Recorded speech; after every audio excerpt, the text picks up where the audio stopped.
Hello everyone, welcome to Pack Tactics. Today we're going to cover the One D&D playtest. I've got a special guest here, it's Daniel from Tabletop Builds. Say hello, Daniel. Hey guys, you may remember me from the Baldur's Gate videos. Writer for Tabletop Builds. I'm active in the Discord too. You might have seen me. For today, we're starting off with the Warlock. They currently have Pact Magic again, which is quite nice, I would say. That's quite a special part about Warlocks, of course, being able to get their spell slots back on a short rest. It's different than any other caster. Besides that, they also reverted quite a lot of other things. For example, last playtest, you got to choose between intelligence, wisdom, and charisma. That's gone now. Though, funnily enough, if you check the multi-classing requirements, you can still choose between those three. I imagine that's an error. Yeah, that is a pretty weird error. And I think a lot of people are gonna comment about that, because I think majority of people were for the picking what's primary ability score, whatever. I thought that was a cool change too, though not entirely necessary either. Yeah. Some people did say it was broken. It's not broken. It's fine. It's not that bad at all.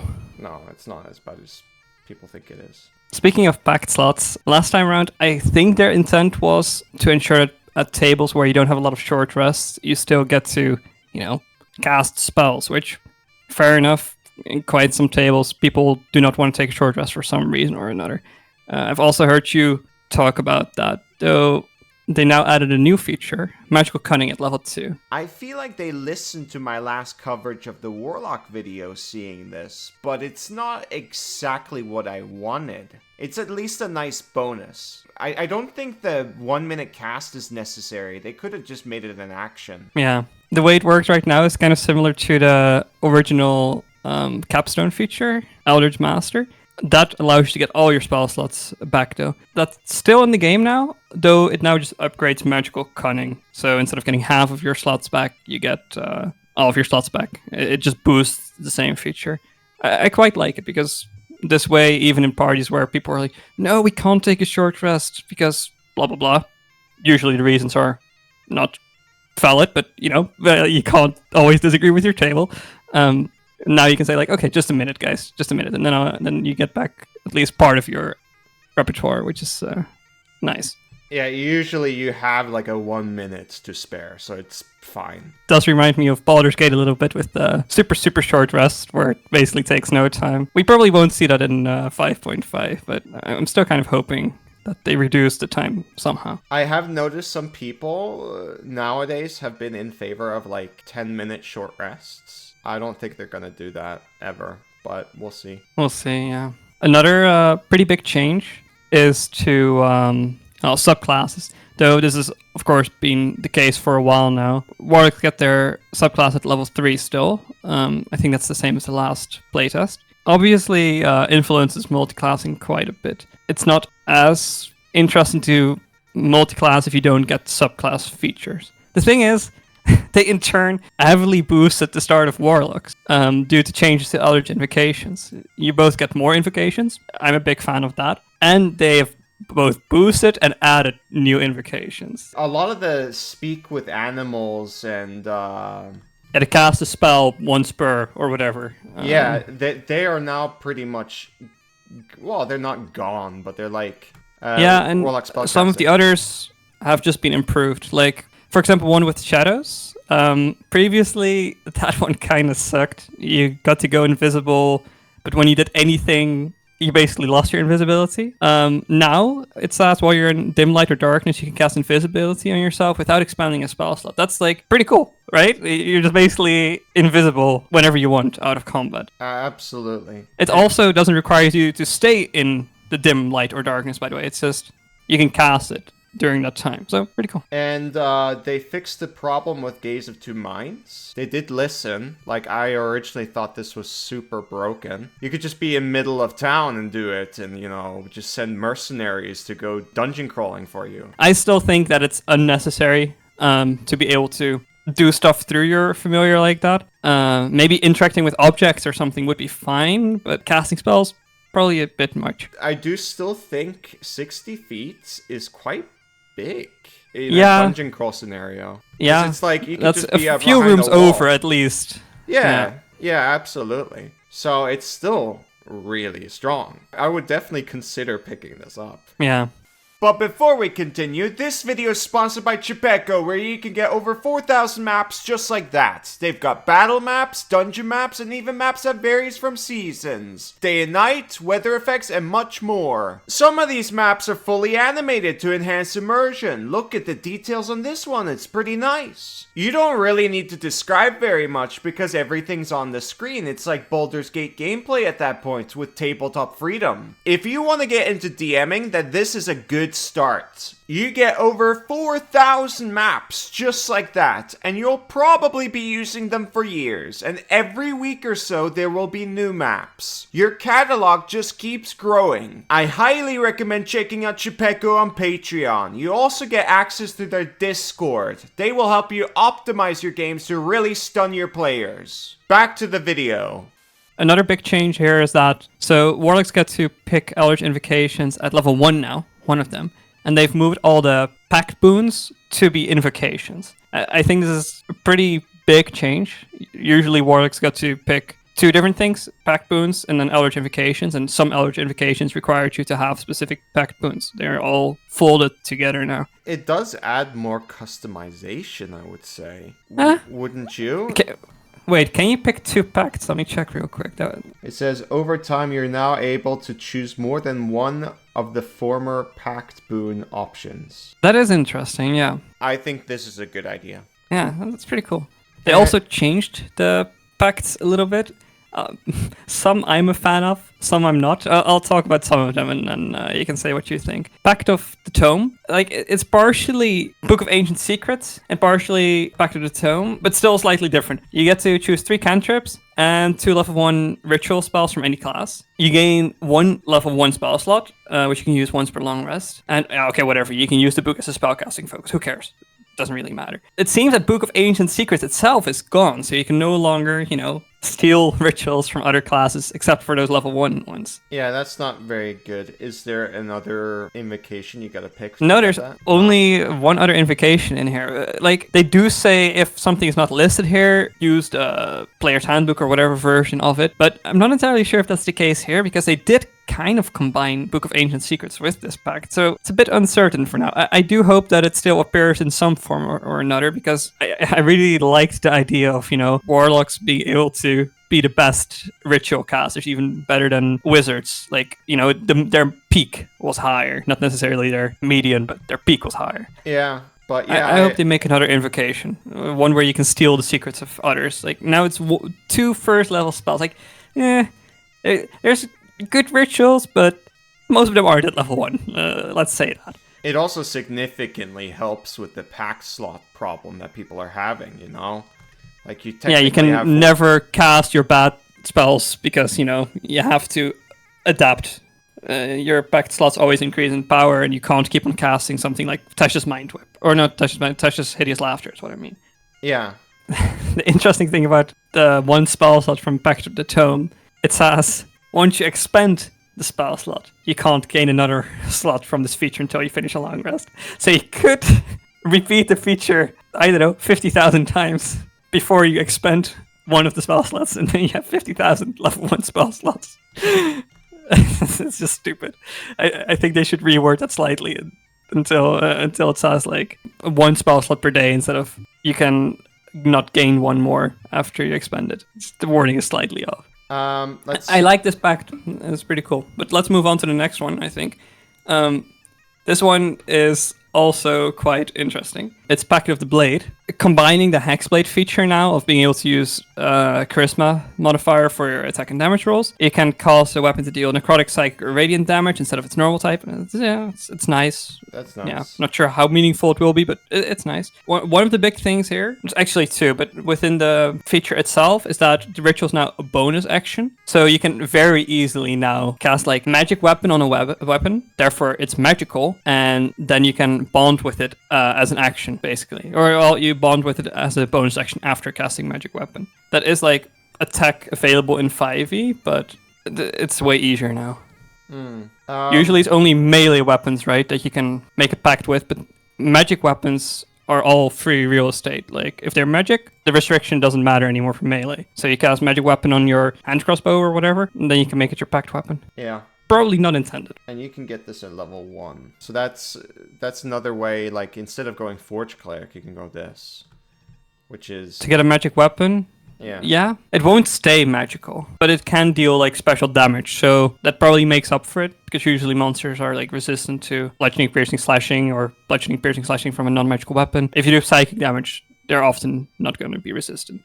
Also interesting that he can use the mastery properties from the weapon. So you're also kind of stealing from the fighter and barbarian if you do it as... Mastery properties should not be a Warlock thing. That shouldn't be there. Yeah, but maybe. But at the same time, most of these mastery properties aren't really... They're not that crazy. Yeah, they're not crazy. You know, Crawford's saying that Flex was really strong, which they removed, by the way. That's just bullshit. It's quite stacked, this feature. Yeah, that's not all. It gets even more ridiculous. Next on, Thirsting Blade has been buffed. Now you gain a third attack at level 11 in the class. Yeah. just with the same invocation. You don't even have to pick up another one. It just improves. This is looking like a better fighter so far. Okay, well, let's finish it off then, because it gets even better. Agonizing Blast has been changed. It no longer just works in Eldritch Blast. You can choose a cantrip now that it works on. It says you can add your spellcasting ability modifier to the spell's damage rolls, the spell that you choose, right? It has it to be a cantrip. So you pick Magic Stone. Yeah, Magic Stones. You make a sling magical, you make it your pact weapon, you attack 3 times with it, and you yeet magical stones at your enemies and just do a bunch of damage. I mean, I do think it's cool that it works on other cantrips, but when it comes to Magic Stone, that's a special case. Because it's already using a spellcasting ability, right? I don't think... Oh, the rules that talk about things not being able to stack like that usually excluded, right? So there's stuff like not being able to add your proficiency bonus twice, except when it's Sasso, and some other stuff. But this is not listed. This is not one of the things they exclude. Usually you can just add whatever, you know? If you get a healing word and someone else cure wounds you, the rules don't say you can't be healed twice. Yeah. No, but I think maybe the agonizing blast on any cantrip is a bit unnecessary. I think they maybe should revert this change. Yeah.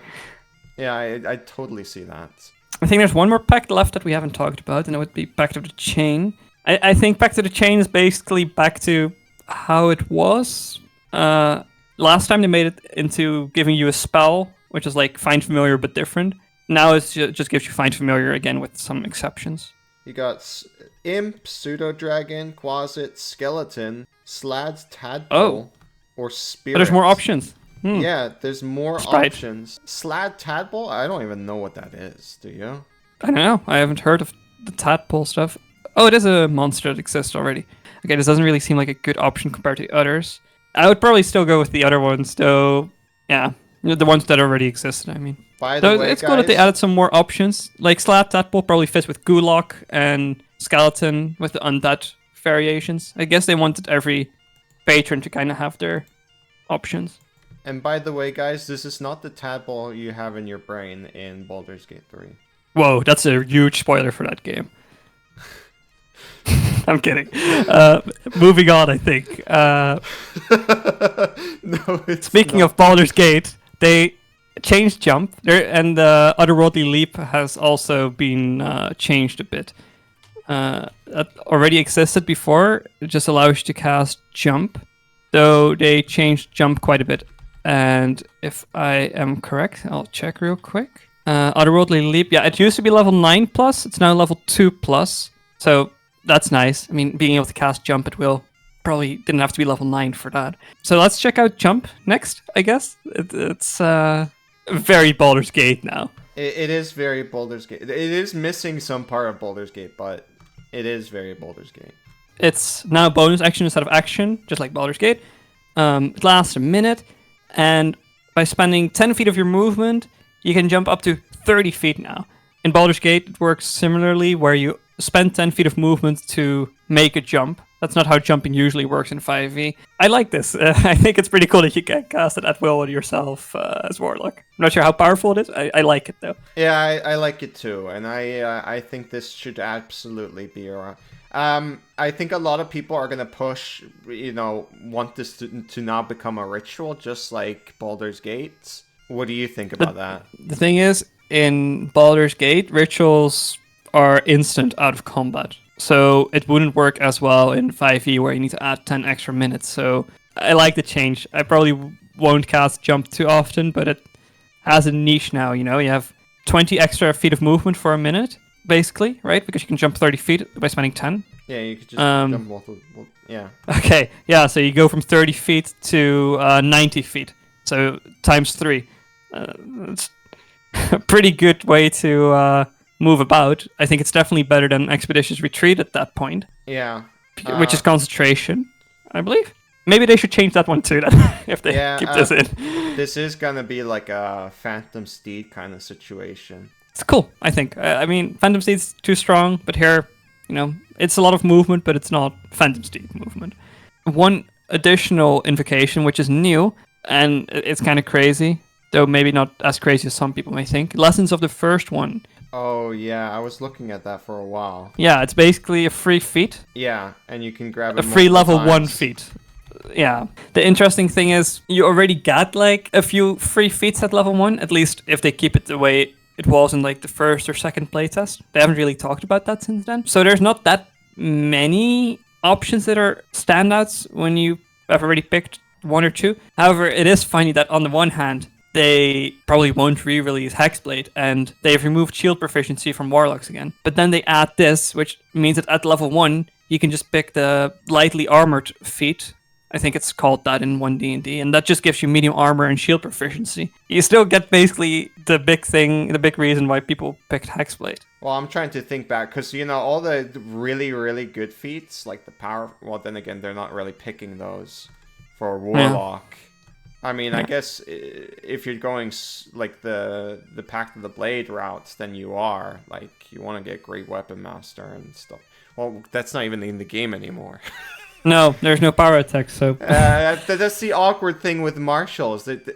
They are doing, like, interesting things to them, but just the power itself isn't there anymore. Yeah, we'll get into that once we get to Fighter or Barbarian, I guess. We'll get into that later, but it still kind of affects this as well, because it is kind of a gishy playstyle. But also, I think it's a little awkward that we have Eldritch Mind, and then we're looking at lessons of the first ones. Just to pick like Resilient Con, for example. Let me check if that was a first level feat, because that is the restriction here, right? Yeah. You can't just do everything. I can't recall if Resilient was a level 1 feat. I think every single one all the good ones for casters were level 1. Like, for example, Alerts. That was level 1. Yeah, Alert was level 1, yes. I think Moderately Armored or Lightly Armored, whatever it was called, was 2. It's in the second playtest. Okay, no, Resilient is a first level feat. Oh. So you wouldn't be able to pick that. So either way, though, even if Resilient Con was an option, there are still situations where you would want Eldritch Mind instead. Though, of course, it's a bit more niche if you get to pick a feat too. I think this invocation is maybe a bit much. It's not actually as strong as most people think, because you already have a lot of the good first level feats. Still, it's a bit much. I personally think right now, like, if we had all the feats in this playtest, I don't know why they don't do this. Like, we have like full casters and all that, but we don't have all the spells. We can't even like playtest a tier 1 wizard still. If we know all the feats that are like currently in, and we got lessons of the first ones, then we can like properly judge this. Here it's just like so much like speculation. Yeah. So it's kind of awkward to give feedback to that one. Right now, you're correct. Like, this should probably not be here. That was basically the invocations. I think they improved a lot of things. I like the changes. Do you like the invocations now? Yeah. I like them a lot. My only feedback so far is just like I want to see more invocations, but make a whole spell book of invocations. Yeah. Honestly, a book that's just Warlock lore, patron lore, and then there's like a bunch of invocations. It would be pretty cool if you ask me. People would buy that. I would. Yeah, like the Necronomicon or whatever it's called. I think that would be awesome. Let's look at the final change to Warlock and then move on to the first subclass. Another feature they got, they had it last playtest actually, but they moved around the level a bit. At level 9, you now get Contact Patron, which gives you contact other plane. I think it's a pretty powerful spell, and they just automatically succeed the saving throw, and I like it. It's once per long rest. You get to get quite a lot of information through this spell. It's good flavor too, and a very powerful roleplay storytelling potential there. I think in some tables, Warlocks don't necessarily get to contact their patron too often, depending on their DMs. This kind of just gives the player a way to, have their DM you can do some roleplay. I think that's nice. Yeah, you force their hand a little bit, and I think that's fine sometimes, Especially with this, it's not that huge. It's not like, okay, I need a side quest now or whatever. It's like, okay, you just get to talk with them a little bit. You ask them a question or two. Or I don't remember how many. And you can roleplay them very mysteriously and all that sort of stuff. Like I've seen a lot of... I've even played Warlock builds, and I've never seen my patron before. My DM...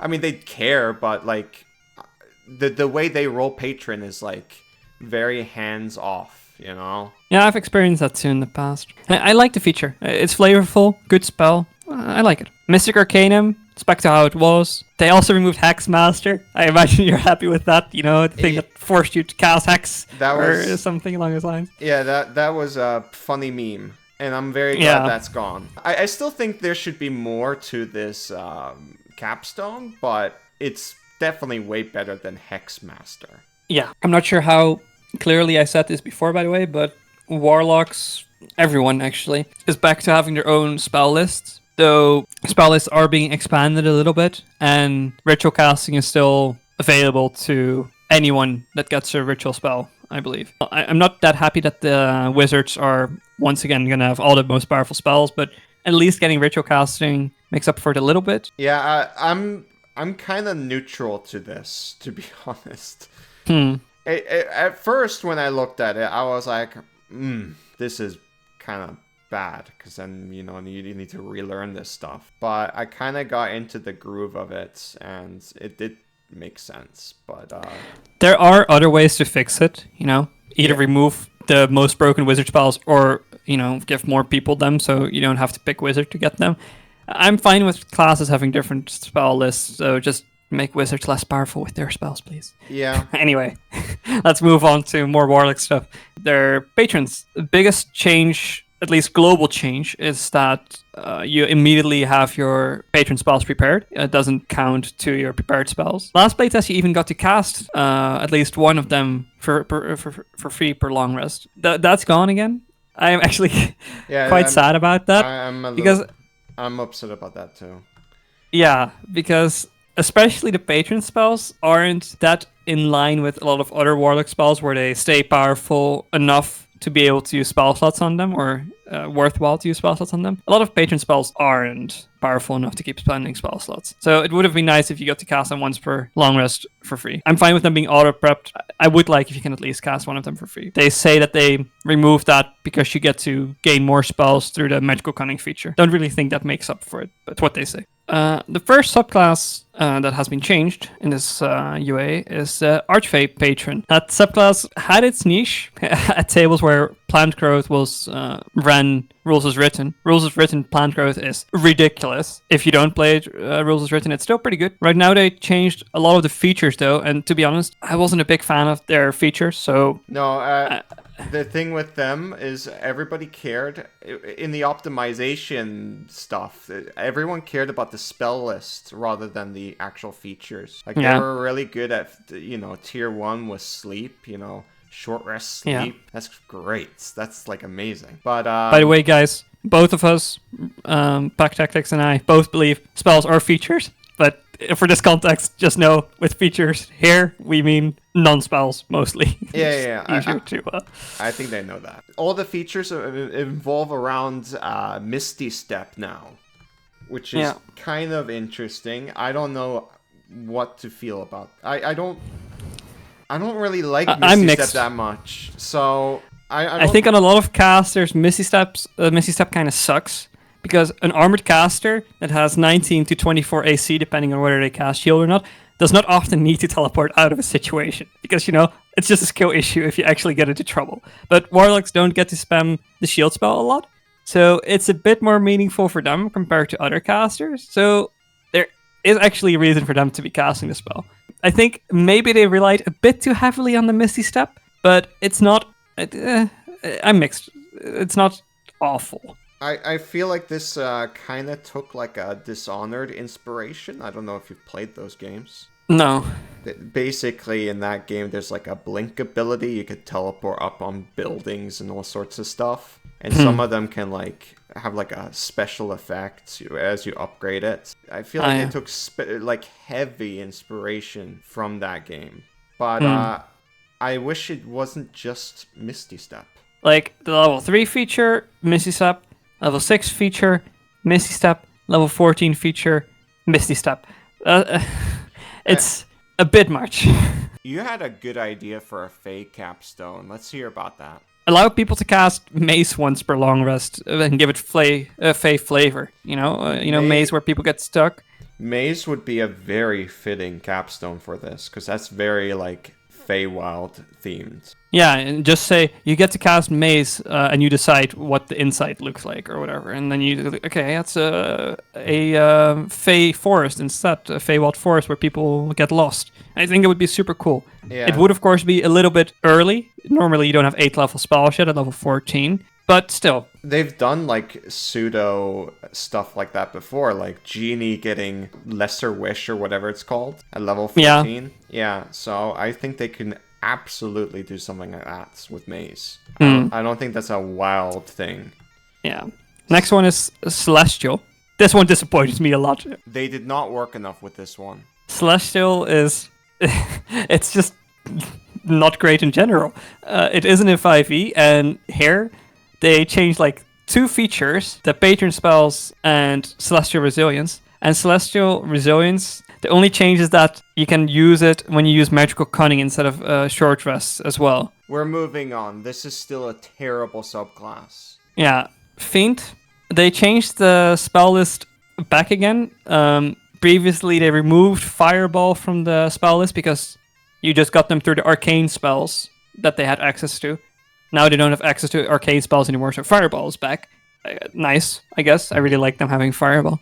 Yeah, and what we talked about before, like casting through the once per... What was it? Was it once? Once per long rest, cast 1 spell for free from the patron spell list. I still think that would be awesome on a Fiend, Fiend Warlock. But they also randomly nerfed the 5th level spells, by the way. Instead of Flame Strike Hallow, you now get Geish, I think, or something along those lines. I don't remember. It has that spell and Insect Plague instead of Flame Strike and Hallow. I wouldn't cast either of those spells. I think the 5th level spells were pretty bad previously too, but I'm even less likely to cast these, I think. Of course, the carry is still Fireball, Fireball on command. That's why you pick this, that's why you want these spells. Absolutely. It's like classic Warlock stuff, besides Hexblade, but... I'm talking about classic when the Hexblade wasn't around. 2 other changes. In the last playtest, Dark One's Blessing worked when others died within 5 feet of you. Now it's within 10 feet of you, so it comes up even more. Pretty cool, I think. The other noticeable change since the last UA is that not Fiendish Resilience, Hurl Through Hell now has a saving throw before they're hurled through hell. In 5e, they don't get a saving throw at all. In the previous playtest, it was after they were transported, and now it's before they're transported, and they nerfed the damage. I think that's a pretty big nerf for a 1-turn banishment. Yeah. I don't know why they're so worried about capstones. It's really sad. I don't really get excited for these capstones. The subclass is fine.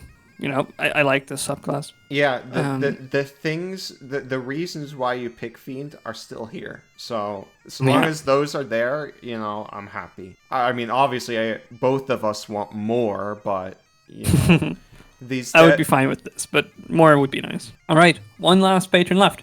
The Great Old One patron. They changed this subclass quite a lot. They first changed, I think, the spell list slightly. I think it's a bit better. It's not that noticeably different, but I think it's a bit better. Awakened Mind. they made that two-way now. Finally. I thought it was super weird that it wasn't two-way before. I think they still have some unnecessarily restrictive additions they made, though. You can only talk with people up to a certain amount of miles, and they need to be able to understand the language you speak to them. I think both of those should not be there, because you have to be within 30 feet of them to be able to start the connection. So who cares if they teleport away afterwards? You know, it would still be fine, I think, power-wise, to be able to talk to them. And the sharing the language, especially unnecessary, you know. Yeah, you should creatures. You should do like the thing in Baldur's Gate. Some people told me you could communicate with the. This is a little bit of a spoiler, but not really. It's Act 1. You can communicate with the Gnoll Warlord and tell them to go kill other people. Oh yeah. Yeah. Usually you can't talk with gnolls, but it would be. Yeah. Those gnolls don't know common. They don't know your language, but you can do that. Yeah, it would make sense if through telepathy you could talk to them. I think usually telepathy also just allows that by default, so this seems rather restrictive. You would either way, I like the two-way. That's cool. You would get a better speak with animals at that point, but I think that's completely fine. Yeah, of course. Yeah. And they would still be dumb. This is a role-playing game. I want to role-play with the monsters. I think this is just a new feature. Yeah, psychic spells. It's like a semi-subtle spell. It's similar to what Aberrant Mind Sorcerer gets. I don't think this feature is very meaningful, though. I looked up all spells in the current game from Warlock that are enchantment or illusion and don't have material components. And it's like...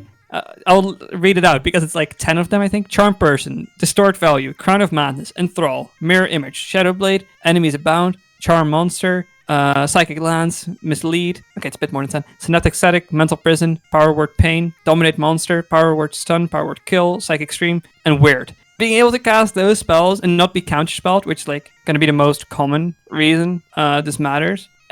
These features are not great so far. They're mostly flavorful at this point. Of course, this is still like objectively better than what the old one got. Oh yeah, third level. Absolutely, it's better. Actually, they got it at first level, so it's debatable now. I guess if we like consider everything being moved, it's better. But third level, come on, give them a combat feature or something. They removed Entropic Ward and instead gave Clairvoyant Combatant. I think this feature is a lot better. I kind of like it. What I think is, since there isn't much oomph at level 3, I don't think this is too much oomph either, so it doesn't really make up for that. Do you see? No, but I think that's a third level issue and not a sixth level issue. It is okay, that it is, but if the third level features are going to be the way they are now, then this needs a boost. But, yeah, for sure. Yeah. Eldritch Hex is new though, a new 10th level feature. Hex again. This is actually decent. You always have Hex prepared, and when you cast it, you can choose an ability. The target also has disadvantage on saving throws of the chosen ability for the duration of the spell. That's pretty good. I'm not sure if you ever released that video of Hex being stronger in Spanish. Oh, no. I pretty much ditched shorts. I mean, I might bring them back, but the thing with these shorts is they get so much negative feedback, and I kind of got a reputation for those shorts. I'll quickly summarize that idea at least. In the Spanish version of the player's handbook, I think, they instead of saying ability checks, they say ability checks and saving throws at the Hex spell. So it's really powerful in Spanish. It's just a funny haha, you know? You always want to bring it to your table. But no, it's not a serious thing. But this feature actually gives you that ability. So it's a disadvantage on saving throws, quite powerful.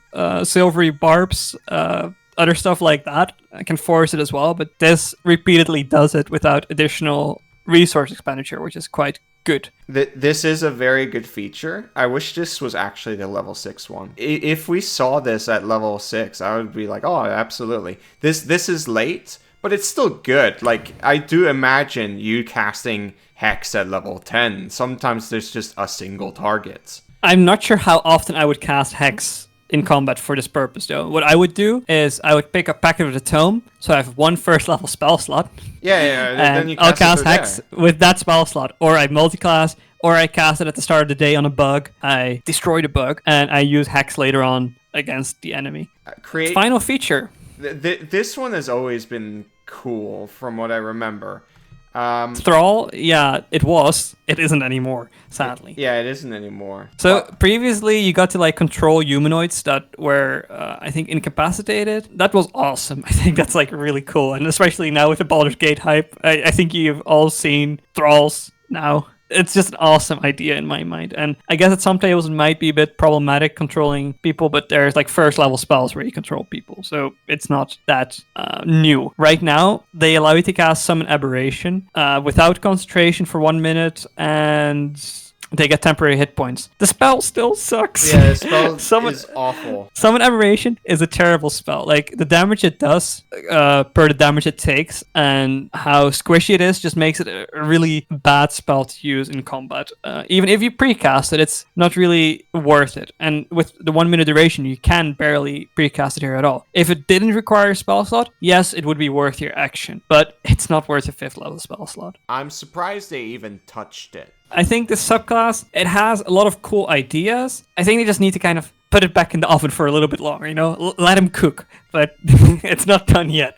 Also, the Baldur's Gate game is out, and what they're doing with the illithid stuff, like a lot of that can just fit in here. That's what I think. Oh yeah, there's a lot of illicit powers, of course. And those in our playthrough, we haven't really used them at all, but we've heard a lot of good stuff. We're not using them because it makes the game easy. But the point is, they're strong. They're really good. Yeah. And I wouldn't mind them being here. There's a lot of fitting things. Like, imagine detect thoughts at will as well, or something along those lines. I mean, it's all not very powerful in combat, but there's a lot of combat powers you could add too. I think they should do a little bit of, like, fan service to the Baldur's Gate guys, you know? Yeah. Anyway, final thoughts about Warlock? I think that's basically it. I really did not like the previous Warlock in 1D&D. I thought it was just like, what the hell? This is a brand new class. Why not make this a brand new class?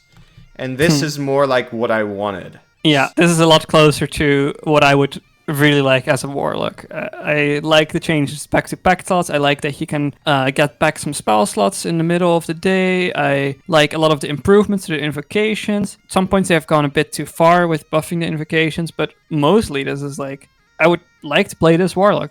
Yeah, I would say so too. I wouldn't say this is like what I experienced with the new Bard. Like, I thought the new Bard was like, right? But that one was crazy. That one was crazy. This one is like a solid 7 for me, you know? I think I prefer this over 5e Warlock. Yes, absolutely. And all of us like the 5e Warlock. Yeah, it's one of my favorite classes for sure. Absolutely. It's very flavorful and mechanically interesting. Well, I think that's basically it. Thank you for watching, guys. See you. Bye-bye!